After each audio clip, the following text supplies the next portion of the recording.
estampillé Quai Voltaire, cette jolie collection bleue qui, au fil des années, n'a pour ainsi dire jamais démérité. Alice Déon, qui en est l'éditrice, a déniché un nouvel auteur, une nouvelle pépite, une comédienne irlandaise qui s'appelle Michelle Forbes et dont c'est le premier roman. On est en 1969 et Catherine, l'héroïne, vit à Belfast avec son mari et ses 4 enfants. C'est la seule famille catholique au milieu d'un quartier protestant et la cohabitation devient de plus en plus difficile. Mais l'histoire mouvementée de l'Irlande est la toile d'un fond d'un drame beaucoup plus intime. Le livre s'ouvre sur une scène incroyable. Toute la famille est partie se baigner et alors qu'elle est en train de nager, Catherine se retrouve confrontée à un phoque. Paniquée, elle est à 2 doigts de se noyer et cette frayeur, ce choc sont une sorte de cataclysme dans sa vie. Son passé remonte à la surface et elle se souvient d'un autre drame qui s'est produit il y a 20 ans.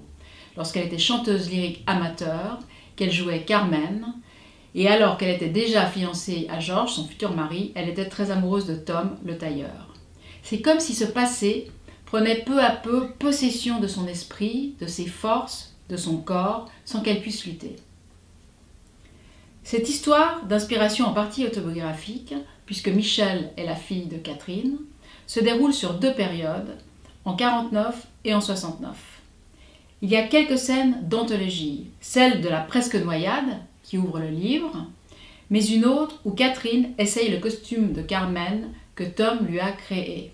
C'est à cause de cette scène, de cette seule scène, que Alice Déon a acheté le livre, et c'est à cause de cette scène que vous aussi, vous allez l'adorer.